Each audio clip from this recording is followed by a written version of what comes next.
Just 2 years ago, 24 months, clubs would have and were clamoring to have Philippe Coutinho bring his creative swagger and penchant for scoring goals from range to their club. But now, he's bordering on becoming a financial liability for anyone that pursues him, having a bigger impact on a club's budget than on the pitch. How and why did he get to this point?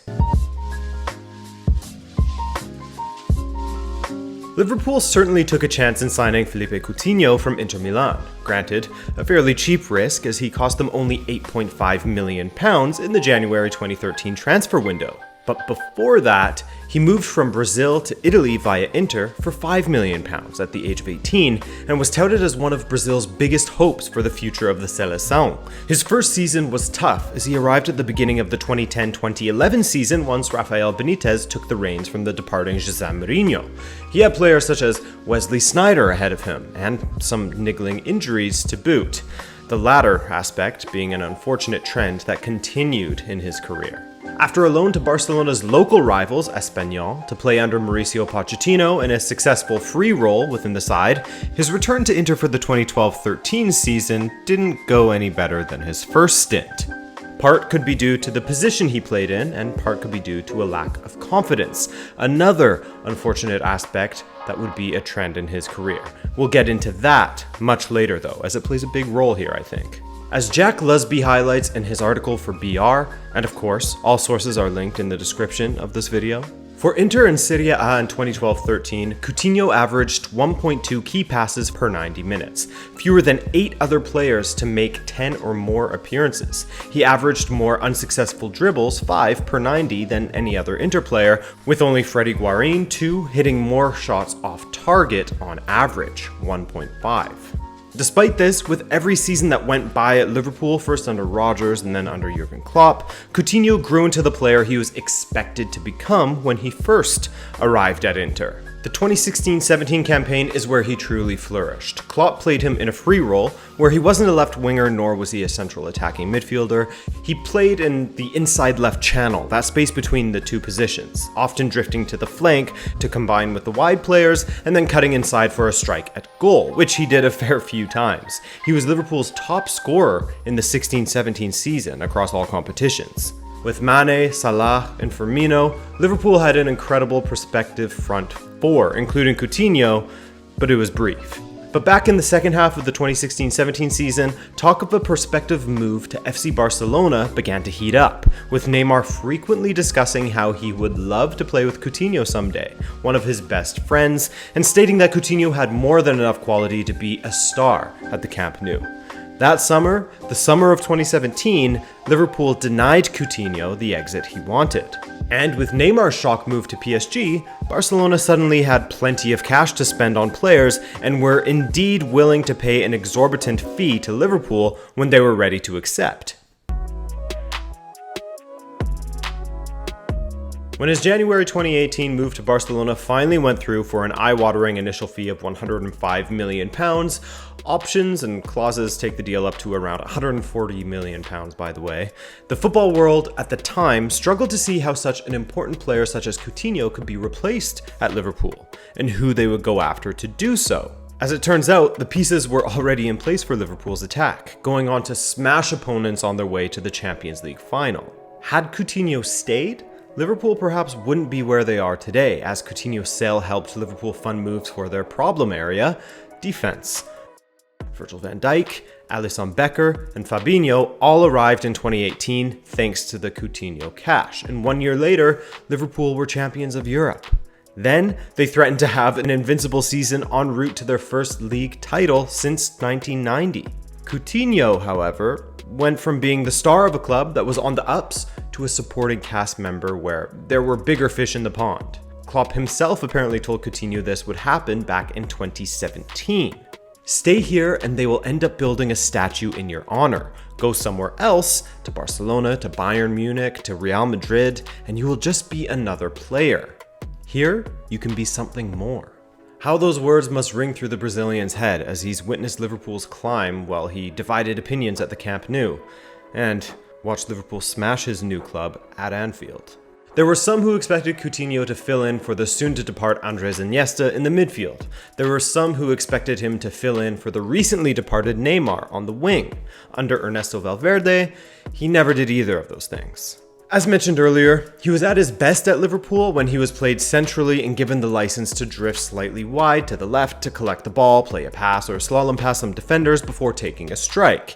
He wasn't an out-and-out winger that would burst down the left like Neymar, and he isn't proficient at dropping slightly deeper in the midfield to cycle possession and kickstart the attack. The space behind the striker or the free roll at Barcelona already goes to a certain Lionel Messi. Unfortunately for him, Coutinho also needs freedom to roam around in transition with little to no defensive requirements, while his lack of pace makes him less effective on the wing, and thus he never really got going for Barcelona. The idea, at least in the media, was to play Coutinho behind an attacking three of Dembele on the left, Suarez through the middle, and Messi down the right, though that never materialized. Antoine Griezmann is struggling with a similar but not quite identical situation to Coutinho's at Barcelona, forced to play down the left when he needs to be able to roam centrally. Despite Coutinho's struggles with Barcelona, he was one of Brazil's top performers at the 2018 World Cup, but he couldn't replicate that form at Barcelona. So after 18 months with La Blaugrana, one of the teams that showed an initial interest in prizing him from Liverpool gave him the opportunity for a fresh start, Bayern Munich. Assessing Coutinho's time at Bayern can be fairly difficult. Just recently, the club declined the option to make his move a permanent one for 80 million euros, which no doubt will have disappointed the financially unstable Barcelona, who are desperate to raise some funds. But it would be a stretch to say that Coutinho has been outright poor for Bayern. He's just failed to live up to his perceived value. He has 8 goals and 6 assists in the Bundesliga, with one of his highlight performances being against the relegation fodder, that is Werder Bremen, where he scored 3 and assisted twice in a 6-1 victory. He had a hand in 5 of the 6 goals. He also had a run of 2 matches in a row where he scored and assisted in each, though again, they were against bottom half of the table clubs, Paderborn and FC Köln. And when Bayern were in the mood to wallop another opponent, Coutinho was there to score a brace in a 6-0 win over Hoffenheim. His stats, for the most part, have been decent at Bayern, where when he has played as a central attacking midfielder against inferior opposition, he has looked decent. Sometimes more than decent. But decent isn't enough justification to dish out 80 million euros, especially when Thomas Müller has outshone Coutinho as he rocketed up the assist chart and Hansi Flick has changed Bayern's shape.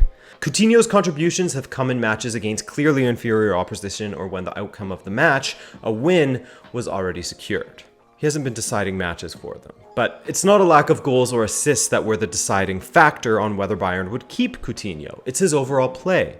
His take-on success rate is extremely low by his standards at around 50%. He coughs up possession regularly, and for the most part, he just looks a step off from the rest of his teammates. From Bayern's point of view, why would they spend this kind of money on Coutinho when they could go for someone such as Kai Havertz, who has regularly been linked with the club and could be the heir to Thomas Müller and is much younger? There's no question that Coutinho is a talented player, but like so many other players, perhaps the mental side of the game is where he struggles the most. Football players perform at a higher level when they are confident. It becomes easier for them to play. You often hear that there are some players that are affected far more than others when it comes to confidence. When they're feeling good, they're unstoppable. When they're feeling insecure about their place in the team or with the fans, they are a shadow of themselves. Look to Fernando Torres. In his pomp, he was one of the best strikers in the world. When he finally moved to Chelsea, he struck a figure of a player who was desperate to get back to his best. He was overthinking things, and you could almost smell the desperation on him growing after every match that passed without a strong performance. And with Coutinho, while he may not be at that point just yet, as he is still capable of performing now and then, you get the sense that he could be heading in that direction if he doesn't find himself in a situation where he can be afforded the luxuries he had on the pitch with Liverpool, if he's not afforded freedom. A former Bayern player and fellow Brazilian, Giovan Elber, a striker who scored 139 goals in 265 matches for the club, has gone on the record to say what everyone has been thinking due to Coutinho's history. Coutinho is a confidence player who has confidence issues. Speaking to Goal, Elber said, quote, When Philippe arrived at Bayern, everybody hoped that we would see the same Coutinho from Liverpool, where he had great games. But he came after a season at Barcelona where things weren't good for him. I think maybe that stuck in his head. I think he's a person who gets shaken very easily, and when things aren't going so well, he's not a person who thinks, I'm Philippe Coutinho, and I'm going to fix this. There are people who think, I'm gonna nail this game, and there are others that get shaken. I think Coutinho lacks some aggression. It's a shame because he's a great player. Albert, of course, could be wrong with that assumption, just like the rest of us who think that could be wrong. And perhaps Coutinho is just going through a difficult 2-year spell that he'll come out of all the better on the other side. Or perhaps Albert's words add up perfectly and we've seen the best of the former third most expensive player in the world until he finds that confidence once more. I can't help but feel like he's the Coutinho from Inter again, undoubtedly talented and just in need of the right conditions to be a top player. One thing's for certain is that in order for him to get back to his best, he needs to be in the right conditions. He needs to be played behind the striker, in the inside left channel in the attack with freedom to roam in transition, not strictly down the left flank or deeper in the midfield. But perhaps most importantly, he needs a coach that inspires confidence in him and a fan base that does the same, just as Klopp and the Anfield faithful did respectively. Because from the outside looking in, it seems as though he struggles to do that for himself. If you enjoyed this video and want more from Rabona TV, then be sure to subscribe so you can find your way back to us easily. But other than that, I thank you for watching. My name is Adrian, and I'll catch you in the next video. Ciao!